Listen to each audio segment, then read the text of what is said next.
Bonjour, j'espère que vous allez bien. Donc, dans cette vidéo, je vais vous présenter une technique BIM appliquée au système 7.1 à travers un projet d'un de mes élèves. Donc, les notations ne sont pas forcément bonnes, donc je vais les réécrire et les appliquer de la bonne manière. Donc, je vais procéder en grosso modo 6 étapes. La première étape, c'est que je vais travailler sur le HTML pour renommer les classes de la bonne manière. Deuxième étape, je vais isoler le code, le style qui correspondait à ces anciennes classes et les isoler dans le code SAS, dans le code SAS. Ensuite, je vais les faire donc correspondre à ce qui a été modifié dans le code HTML pour pour la notation. En troisième étape, quand j'ai fini donc d'isoler et de faire correspondre à HTML, je vais créer un composant que je vais placer dans le dossier composant de la structure 7.1 correspondant au bloc BIM que j'aurais créé.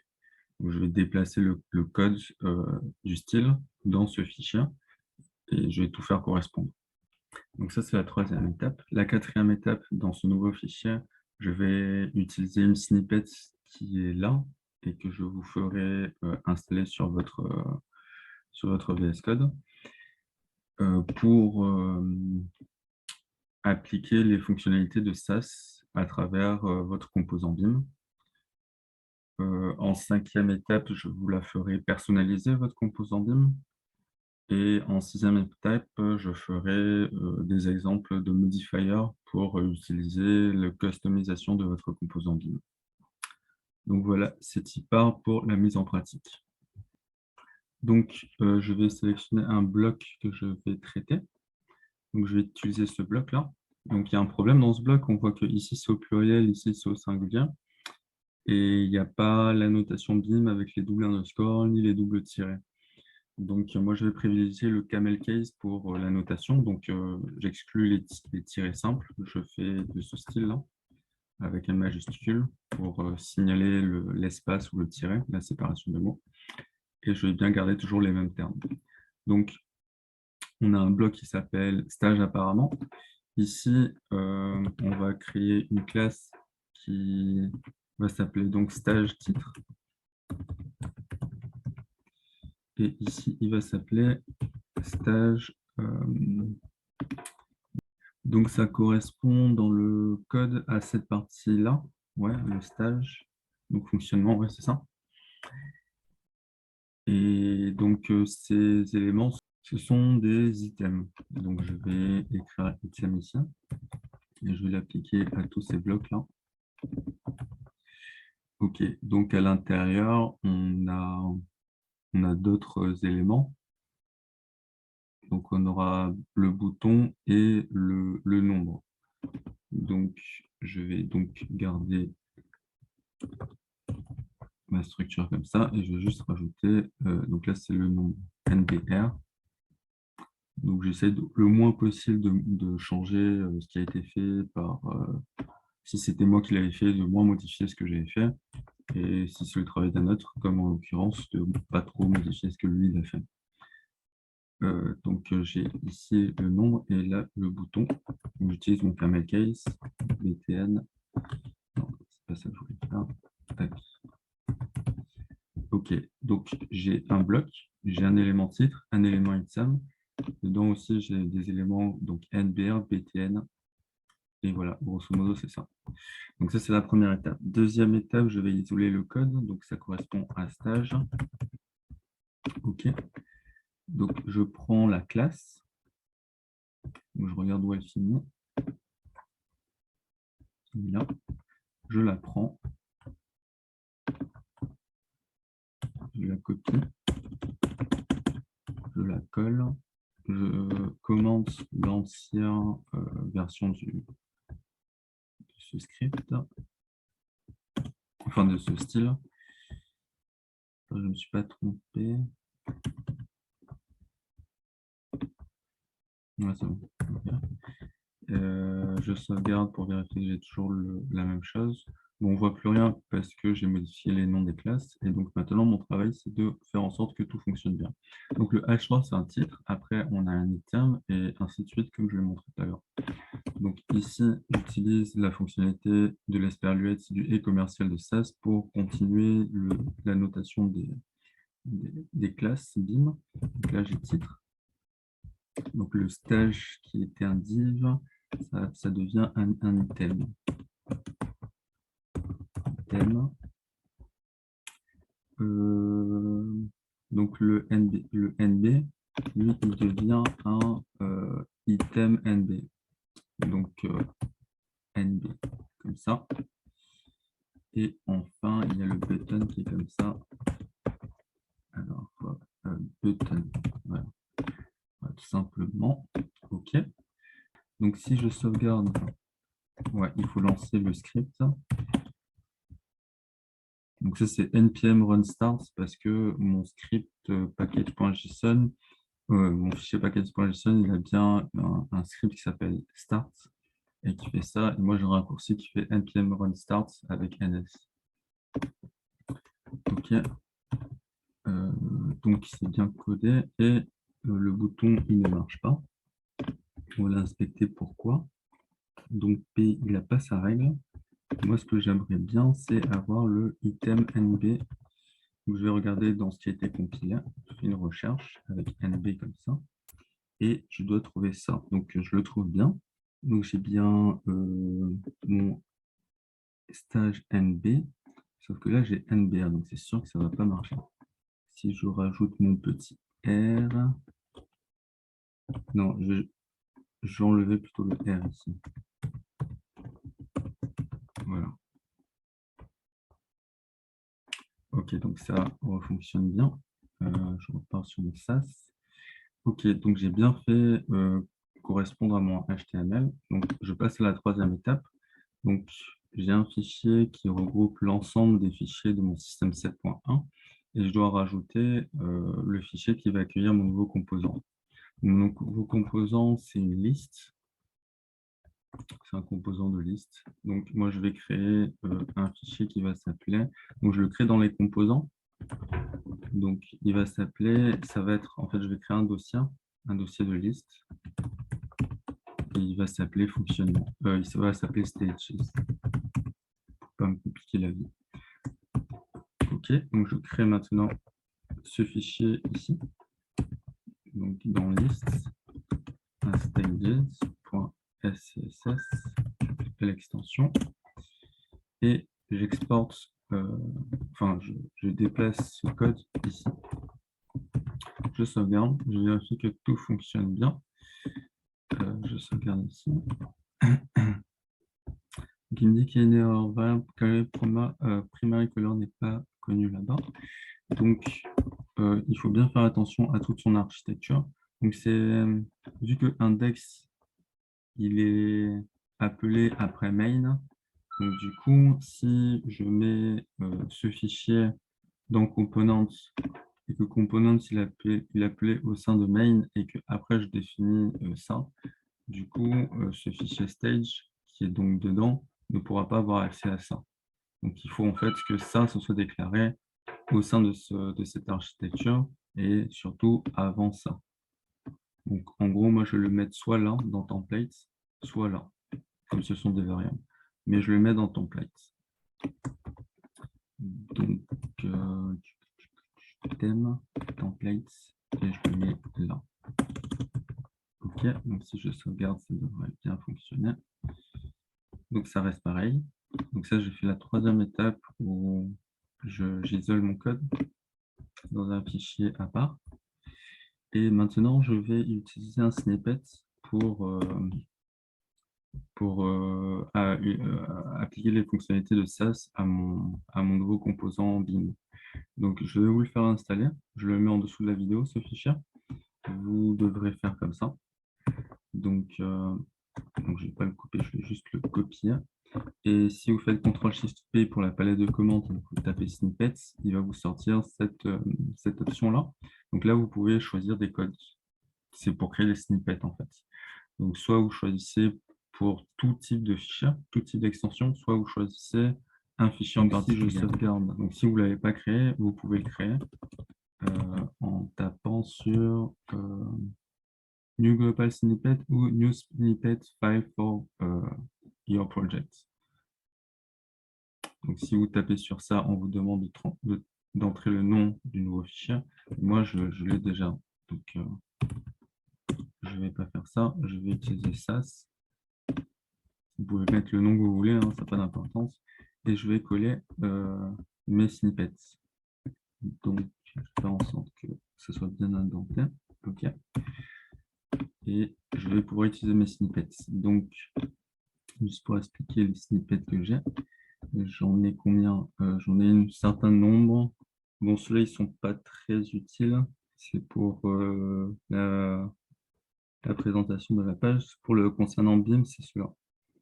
Donc, il y en a 1, 2, 3, 4, 5. 5 petites snippets. La plus importante, c'est celle-là. C'est celle qu'on va utiliser. Donc ici, on a le scope où ça s'applique. Mais bon, je ne maîtrise pas encore l'utilisation des snippets sur VS Code. Donc là, ça ne marche pas vraiment parce que c'est un fichier SAS. Et même si je mets CSS ici, ça ne change pas grand-chose. Enfin, je crois.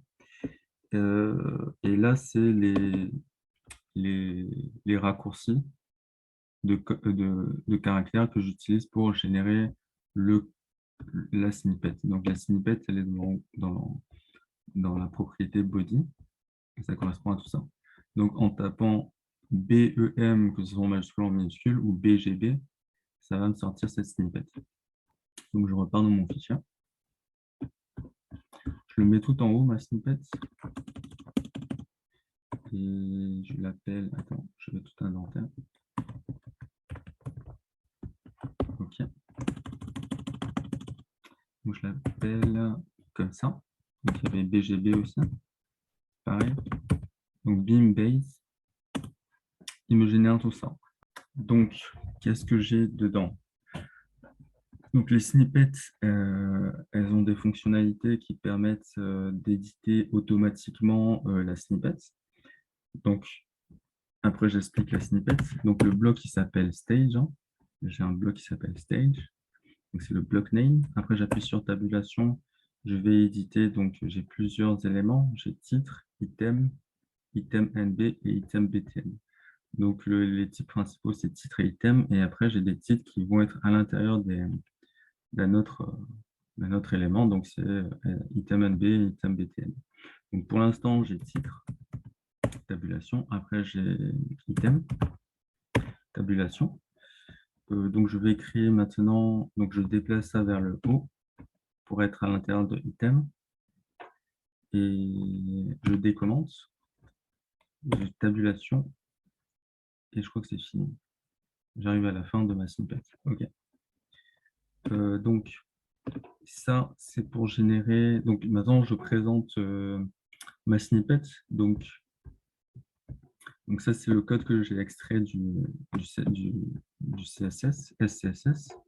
Et ça, c'est ce que j'ai créé avec la snippet.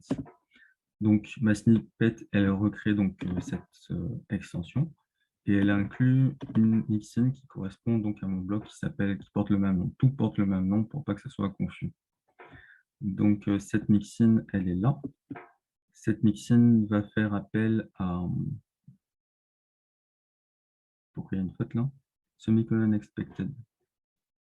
Bon, c'est pas grave. On verra ça après. Je crois que c'est à cause de ça, ouais. Donc, elle fait appel à cette mixin. Et cette mixin va générer les éléments, en fait, en appelant elle-même une placeholder qui, lui, va créer les propriétés CSS. Donc, on va faire la refactorisation juste après. Maintenant que j'ai expliqué ça, je vais créer la continuité. Donc, j'utilise une deuxième snippet qui est à l'intérieur, qui est dans mes définitions de snippet. Donc, j'ai BGE et BGEE. BGEE, c'est quand je veux créer ma snippet à l'intérieur d'une mixin. Et BGE, c'est quand je veux la créer à l'intérieur d'une placeholder. C'est l'air un peu compliqué comme ça, mais bon. Une fois qu'on s'y fait, c'est assez basique. Donc, je l'étends avec BGEE. Donc, j'ai le block name qui est survolé, donc c'est toujours stages.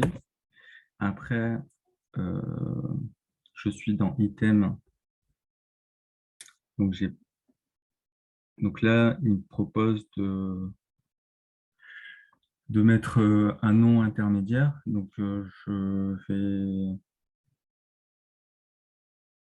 Donc lui, il appelle cette mixine et il va appeler la mixine donc stage item et item NB. Donc, je tape item ici. Ah, merde. Alors, je reviens. Tac. Et lui, il s'appelle NB. Tabulation, j'arrive à la fin de ma snippet. Donc, j'ai un élément item qui va créer lui aussi un élément NB qui va appeler stage item NB. Stage item NB, ça va correspondre. Ah non, on va appeler la placeholder stage item NB. La placeholder stage item NB, ça correspond à cette placeholder dans item et qui a NB ici. Et lui, par contre, il n'a pas besoin d'appeler qui que ce soit. OK. Et je vais faire la même chose pour le BTN. Donc, c'est toujours le block stages qui appelle item et qui veut le nombre. Voilà. Alors, je crois que je me suis trompé, c'est button. Voilà. Tabulation, j'arrive à la fin, c'est bon.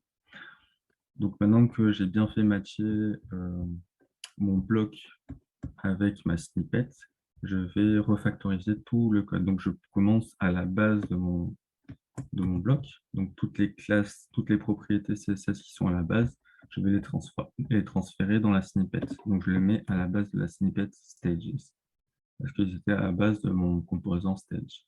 Maintenant, tous ceux qui sont dans l'élément title, titre, je vais les mettre dans l'élément de la placeholder titre, et ainsi de suite, et ainsi de suite. Donc, item, je fais pareil.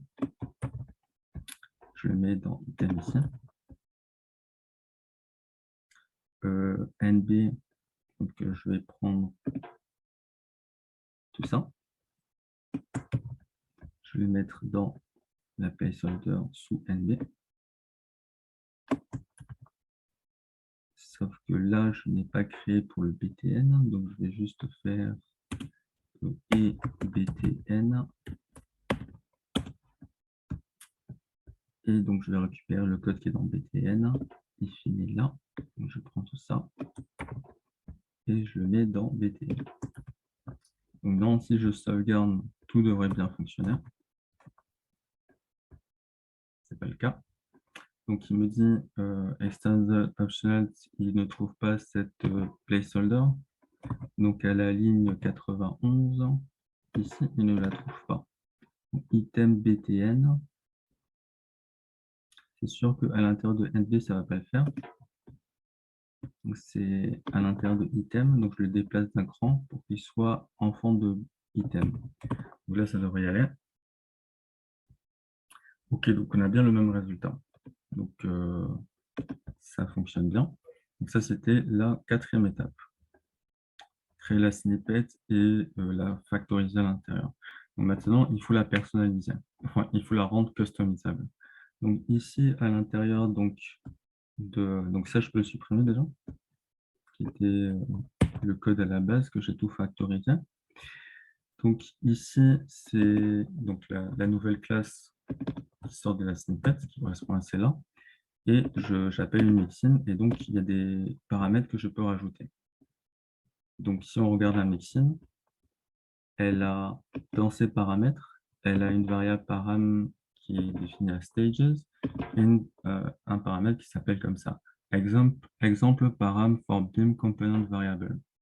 Donc, si je vais chercher sa correspondance, je vois que j'ai des variables qui sont définies ici, et j'ai une variable par défaut qui est arred.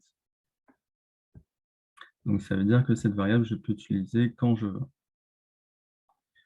Elle sera toujours accessible dans ma machine. Donc, si par exemple, je veux changer une couleur, mettre un background avec cette couleur, euh, je vais chercher une propriété qui a un background, donc celle-là par exemple. Donc, il est dans l'élément NB dans P, item NB dans P. Donc, je vais le couper et le mettre dans l'élément item dans NB, c'est ça? NBP. NB, donc le P il n'existe pas, je vais le créer.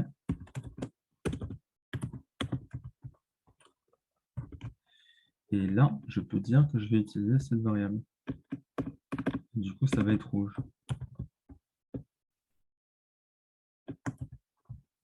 Donc, primary, c'est violet. Donc, ça va devenir rouge. Je sauvegarde. Et ça devient rouge. Donc, en gros, ce que ça veut dire, c'est que ici, je peux définir une variable qui va s'appeler comme ça.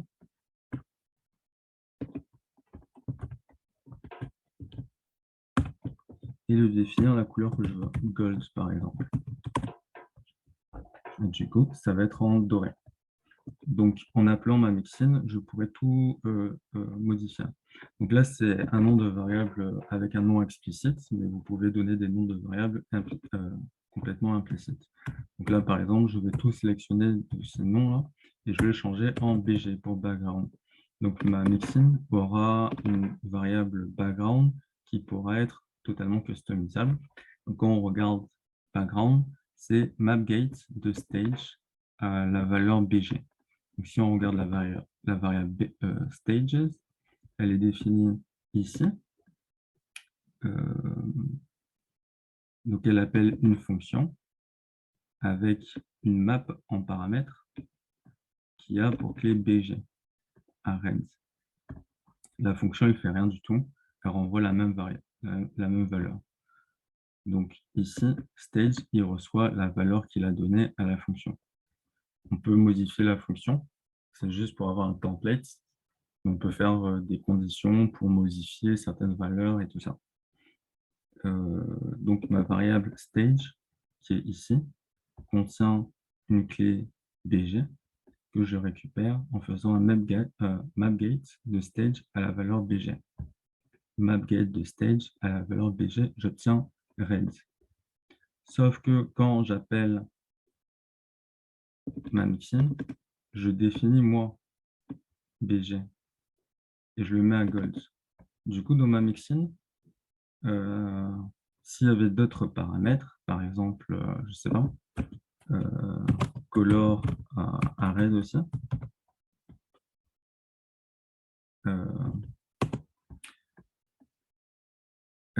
il aurait aussi, après, donc pour que ça corresponde bien, je dois faire ça.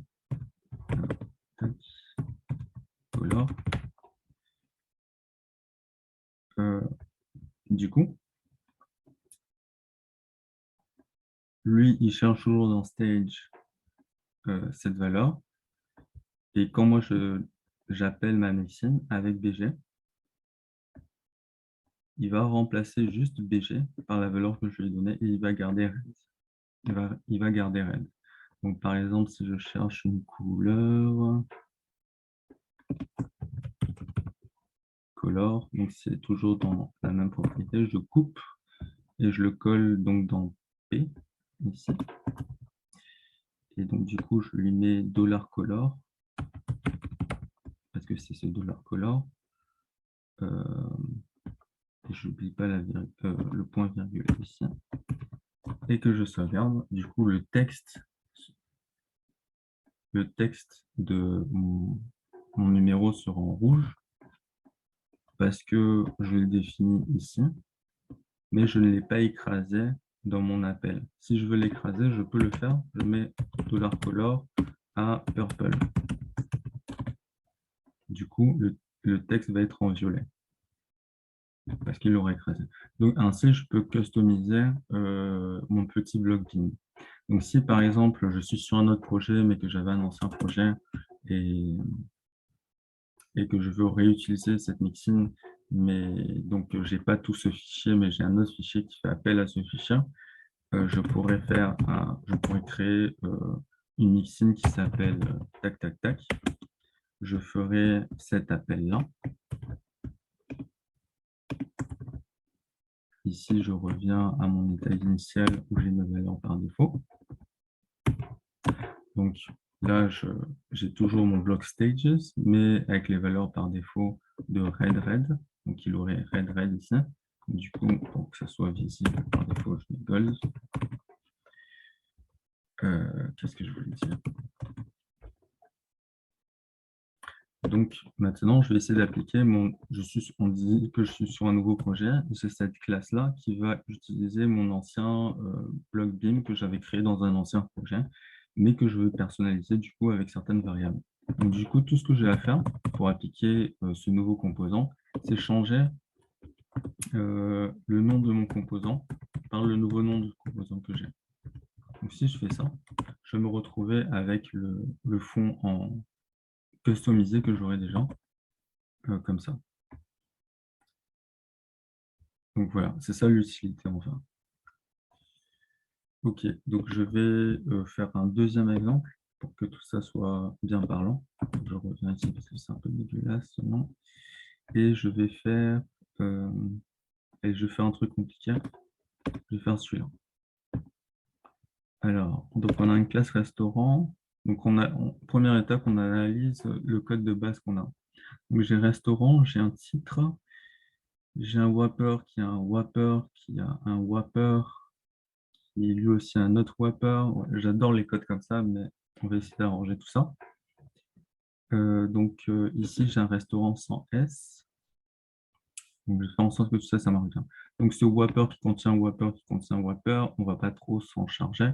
On va mettre donc un élément, le bloc qui s'appelle restaurant. Il aura un élément qui s'appelle titre.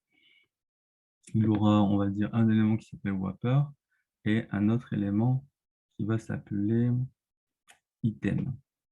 Restaurant item. Et dedans, il aura lui-même un élément qui va s'appeler image wrapper et un élément qui va s'appeler body. Okay. Donc c'est parti pour créer les classes correspondantes. Donc je mets restaurant titre. Après j'ai restaurant wrapper. Donc je ne vais pas l'appeler item, je vais l'appeler card, ça va être mieux. Donc lui, je lui enlève sa classe. Et je vais la mettre ici. Et c'est donc restaurant pluriel avec carte comme ça. Donc les éléments qui seront dedans seront la suite de restaurant card. Donc j'utilise la notation, donc je vais tout sélectionner. J'imagine qu'il y a d'autres blocs dans cette liste. OK. Et donc ils vont s'appeler restaurant card image avec la notation camel case wrapper. Donc on a un élément restaurant cards et d'autres éléments restaurant cards image wrapper et restaurant cards body. Donc pareil ici, je sélectionne tous les éléments qui sont comme ça. Restaurant cards body. Donc, ça le fait bien partout, ouais. Body. Ok, donc j'ai un bloc, un élément, un autre élément, un autre élément, un autre élément et un autre élément. Ok, donc j'ai tout. Étape 1, faite. Je vais chercher le code dans le CSS, le SCSS plutôt. Alors,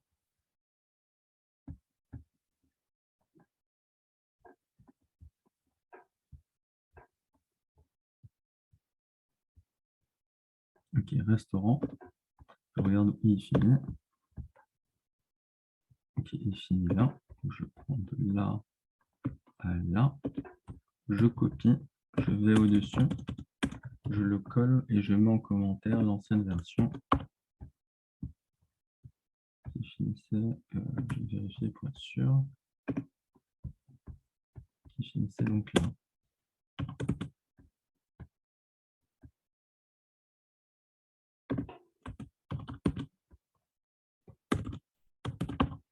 Ok. Je je sauvegarde pour voir si j'ai pas fait de bêtises. Si, je suis bête. Donc, comme j'ai modifié les noms, ça marche pas. Maintenant, je dois faire coïncider la nouvelle notation HTML dans le CSS. Donc, j'ai un bloc H3 qui sera le titre, SPRDUET titre. J'ai le Wrapper qui est ici, qui s'appelait avant Restaurant Wrapper. Donc, qui s'appelle maintenant Restaurant Wrapper comme ça. Voilà. Et du coup, c'est avec la notation SCSS, je mets l'espéruette. Donc dedans, il a un div, et du coup, celui-ci n'a plus de classe. Par contre, je vais le couper pour pouvoir le réutiliser. Donc il a ça. Et du coup, son enfant qui est Cards, lui, il va hériter de ce nom-là pour avoir son nom de classe Cards. Donc du coup, je ne vais pas le garder ici, mais je vais le faire descendre. Je vais le mettre au-dessus, au même niveau que les autres éléments. Donc, je sauvegarde ça. Je coupe ça. Donc, il finit où le A? Il finit là. Ok, il finit tout en haut. Tout en bas plutôt. Et du coup, je vais le faire descendre d'une case. Tac. Donc, il est au même niveau. Non, il n'est pas encore au même niveau. Là, il est dans le div, dans le wrapper. Et je veux qu'il soit au même niveau que le wrapper pour pouvoir faire en sorte qu'il hérite de restaurant avec l'espérguette. Du coup, je le descends encore d'une case. Et là, il est au même niveau que Wrapper. OK. Donc, je récupère ça. Et je le mets là. Donc, ça va être restaurant 15. Donc, c'est une balise A qui correspond qui a restaurant 15. Donc, on a Wrapper, restaurant Wrapper qui a un div. Et après, on a un nouvel élément qui s'appelle 15. Et c'est celui-là.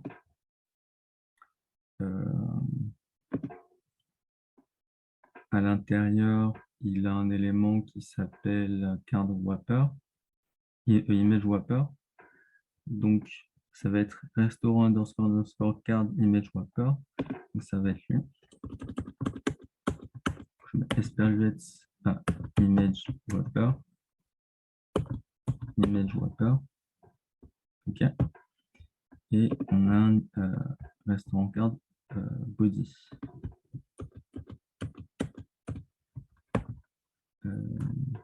Body. Donc, ça va être restaurant underscore card image wrapper, restaurant underscore card body, qui correspond donc à celui-là. Et donc, si je sauvegarde, non, ça devrait aller bon. Ok, petit problème, ça doit venir de... Oui, il y a des noms qui n'ont pas été encore modifiés. Ok, donc je vais faire en sorte que tout s'applique partout de la même manière. Ok, donc tout cela, ils vont en GRT. Est-ce qu'il y en a un autre? Ok. Donc, ils vont partir dans leur enfant A. Tac. Et ils vont s'appeler restaurant avec un S, 40. Ok, donc ça c'est déjà mieux. On a le Wrapper, donc non, ça devrait marcher. Ok, donc ça marche correctement.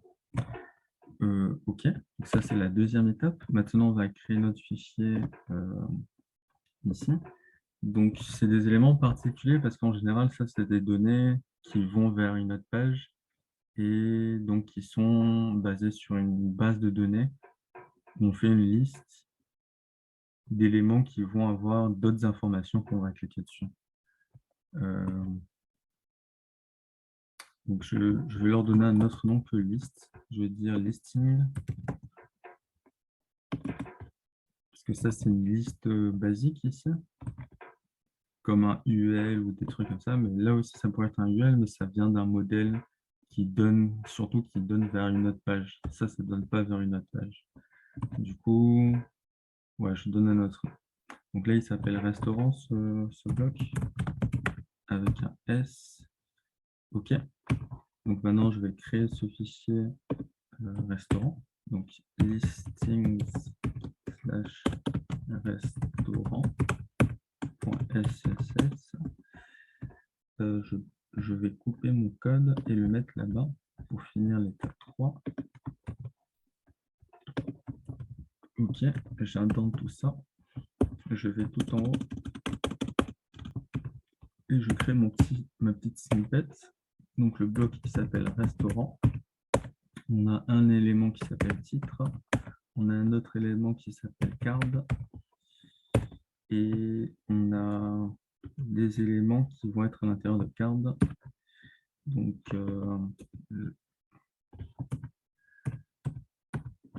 tac, j'étends, donc c'est toujours le bloc restaurant, avec un S. Donc ici, il va l'appeler la mixin, il va appeler la placeholder card plutôt. Et après, ce sera donc, on a dit image wrapper. Il y a un truc qui bug là. Ok, c'est ça. Donc c'est card image wrapper qui appelle la mixin restaurant card image wrapper. Ok. Sauf que lui, il n'a pas besoin de ça. En fait, lui devrait utiliser BGE. Mais dans la mixin, ça c'est le placeholder. Mais dans la mixin, j'ai besoin de BGEE pour Beam Elements. Je ne sais plus trop quoi. Pourquoi EE, je sais plus. Enfin bon, bref. Donc, je vais faire les deux en symétrie.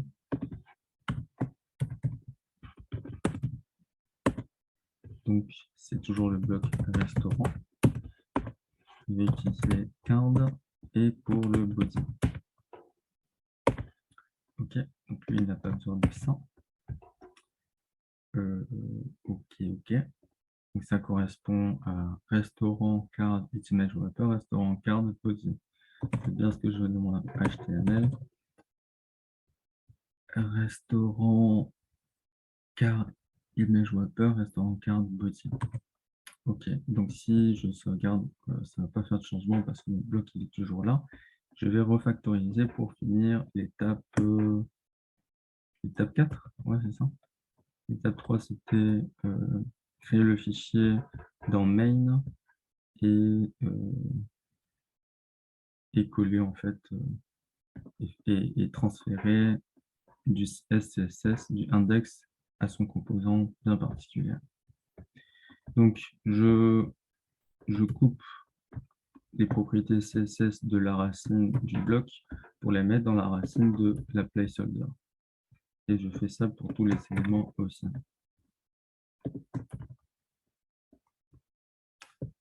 Donc, du coup, je coupe tous les éléments. Je mets dans wrapper. Ah, j'ai pas créé le wrapper. Donc, je vais créer un wrapper, un élément wrapper. Tac. Et donc, j'oublie pas aussi de faire pareil ici pour la mixine. Donc, j'aurais besoin d'appeler le placeholder aussi. Ça va être comme ça.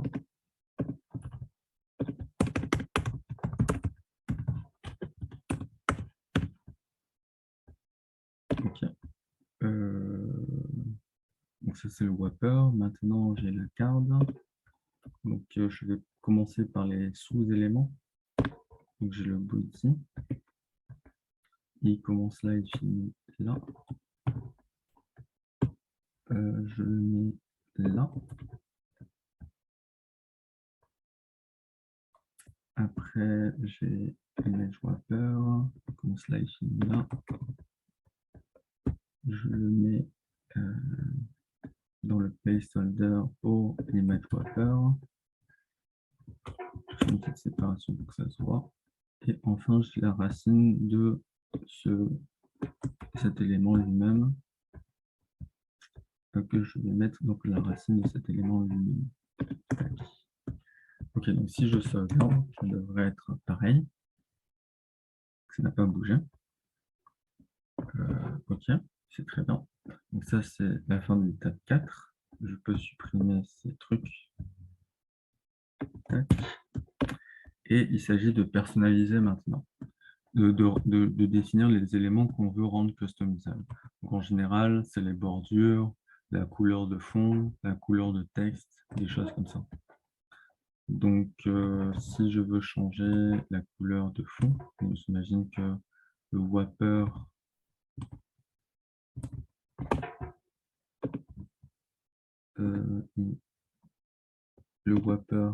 il a donc un div à l'intérieur qui est en background FFF. Si je le mets en red, ça fera comme ça. Donc, par exemple, si je modifie mon placeholder pour le mettre dans la mixine, dans le Wapper qui contient un div, et que j'utilise donc ma variable par défaut que j'ai définie, il va bien être en rouge. Non, il n'est pas en rouge. Pourquoi? Le div. Alors, est-ce que je l'ai coupé? Le Wapper. Ouais, j'ai bien coupé.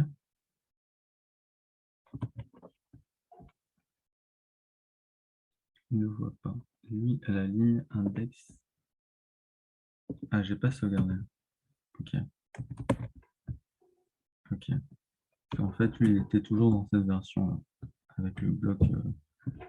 Du coup, je le sauvegarde, c'est bon. Ok, donc ça s'applique bien. Et par exemple, je pourrais aussi vouloir modifier le box, le box radius, border radius. Donc c'est lui, c'est toujours dans notre petit bloc Wapper qui est là. Si je mets par exemple 70, on va clairement voir la différence. Okay. Et si je veux rendre ce bloc customisable, je vais mettre une variable border radius comme ça, que je vais créer ici. Donc je vais l'étendre là. Ça, je vais le changer en BG. BG. BG. Là, je vais créer une règle border radius que je vais mettre à, disons, 66 px. Ah, il y a un petit bug. Donc, tac, je crée ma petite règle border radius que je mets à 70 px. Lui, il a sa propriété border radius, sauf qu'elle n'existe pas encore dans les paramètres de ma machine. CTRL D, BR, il va chercher border radius et il va bien me mettre mon border radius à 66 px. Donc ici, je crois qu'il y a un problème parce que on ne le voit pas partout, parce que il y a l'image qui doit être au-dessus et du coup, donc, lui, pour qu'il s'applique, il est où mon Wapper? C'est bien lui? Ah ok. Donc pour qu'il s'applique, il faudrait que j'ai un overflow hidden, j'imagine. Ouais, parce que sinon c'est l'image qui est au-dessus. Si je fais ça, je tombe sur l'image, ouais. Et du coup, si je fais ça, l'image ne peut pas passer par-dessus. Ok, donc ça c'est pour rendre customisable. Donc un truc que je n'ai pas dit tout à l'heure, on va utiliser un modifier. Donc on va dire que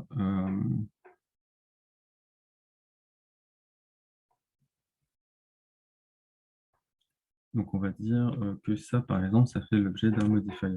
Si jamais on veut appliquer une classe à notre élément Wapper, qui s'appellerait donc Wapper red, par exemple, on pourrais faire l'esperluette comme ça, mettre le red. Donc, ce serait restaurant Whopper red, restaurant Whopper red, et lui définirait ce genre de propriété pour le div qui contiendrait à l'intérieur.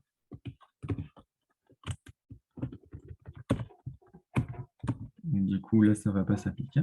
Ah, si.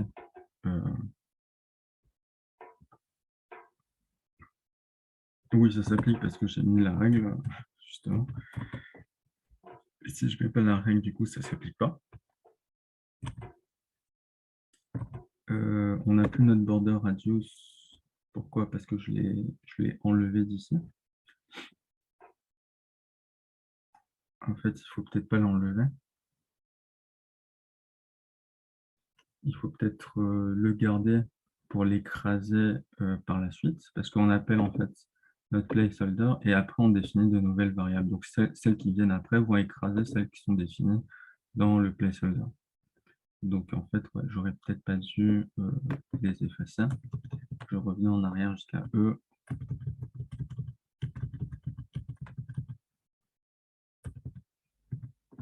Ok, donc on a ça et ça. Donc je reviens. Je les redéfinis dans leur div. Le Whopper, ok, je crois que c'était... On a ça, ok, donc c'est juste ça. Donc ça fonctionne bien. On a bien notre propriété, notre modifier qui a été créé. Donc, si je vais dans la génération, je tape red, je tombe bien sur celui-là. Et du coup, on peut l'appliquer dans notre CSS. Mais une autre manière de faire aussi, comme je vous ai montré, si on veut faire un élément customisable, je peux l'appeler donc point ce que je veux et l'étendre de ça.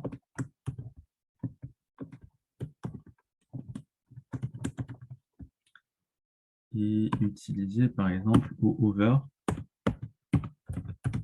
dire qu'il va utiliser l'extension, va étendre pardon, de notre bloc restaurant Whopper red. C'est une classe ici. Et du coup, au over, on ne sera plus obligé, on ne sera pas obligé d'utiliser la classe dans le HTML, on pourra directement le mettre ici. Là, j'ai mis le over, mais on aurait juste pu mettre comme ça, et ça marcherait tout aussi bien. Donc là, par exemple, ça ne va pas avoir d'effet. Donc, il me dit erreur de factor selected, restaurant Whopper n'existe pas. Ah, c'est avec un S. OK. Donc là, on ne voit pas la modification parce que je l'ai mis dans une classe qui s'appelle comme ça. Si j'applique ça, avoir le underscore ici pour sélectionner que les images qui comprendraient donc que les classes. Ah non, tac, et restaurant, et je le remplace par ça. Donc, on a bien l'application de notre extension. Si je le mets ici, ça va être juste au over que ça va s'appliquer.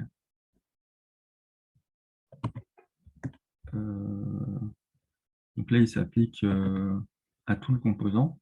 Si je veux l'appliquer juste à mon composant, à mon Whopper, donc il s'appelle Whopper et il comprend un div qui aurait donc ce comportement au over.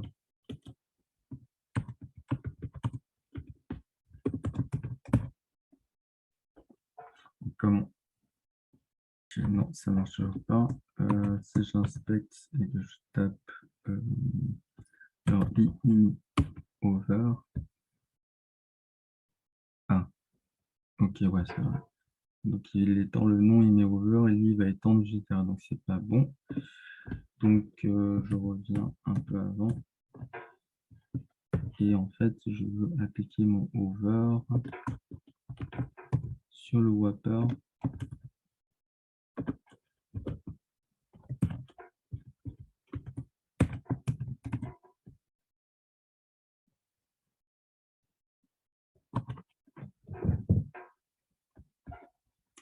Et en fait, ouais, mon extension, lui, il dit directement qu'il est un div. Donc, en fait, si je veux qu'il s'applique au div, je ne dois pas faire ça. Je dois juste le laisser comme ça. Comme ça, en étendant ça, il va rajouter. Donc, si j'étends de red, il va rajouter le div ici. Il va rajouter déjà cette règle. Donc, je ne vais pas le mettre ici. Et si je sauvegarde là, ça marchera. Donc, si je mets une transition pour que ce soit joli, donc la transition, je la mets au...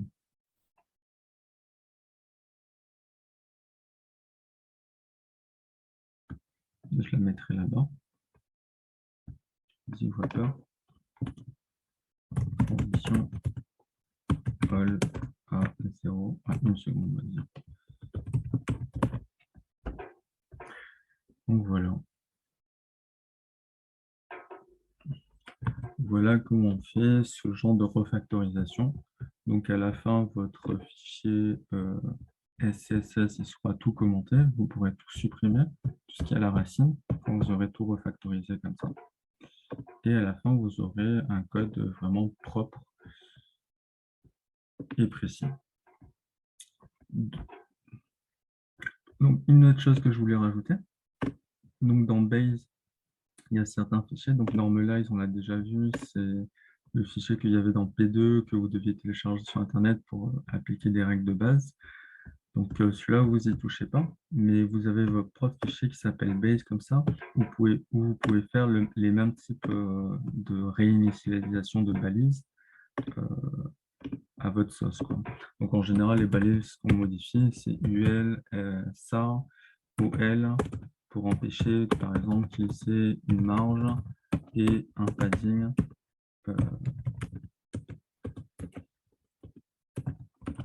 il y a aussi les balises A, on ne veut pas qu'ils aient de text decoration, des trucs comme ça.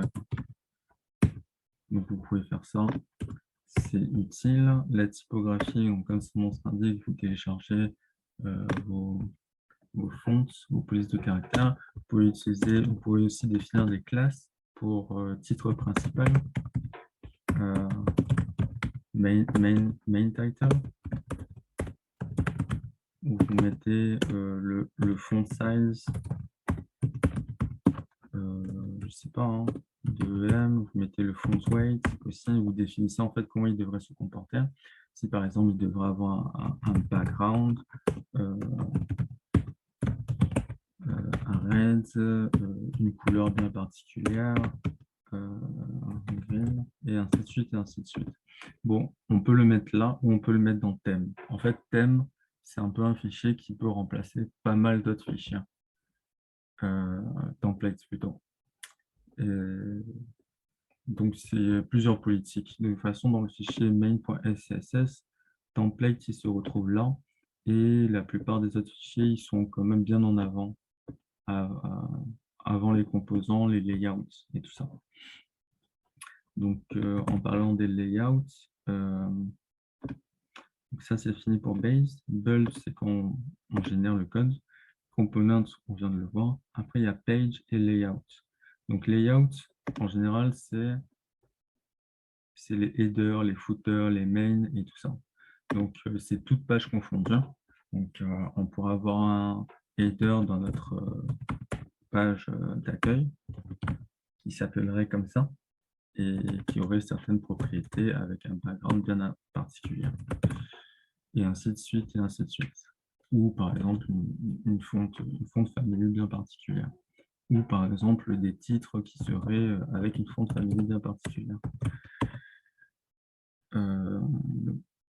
Donc, c'est pour définir ce genre de blocs qui sont bien apparents au sein d'une page, qui sont bien distinctables au sein d'une page. On les appelle les layouts. Après, vous avez des règles pour les pages elles-mêmes. Donc, si vous voulez avoir certaines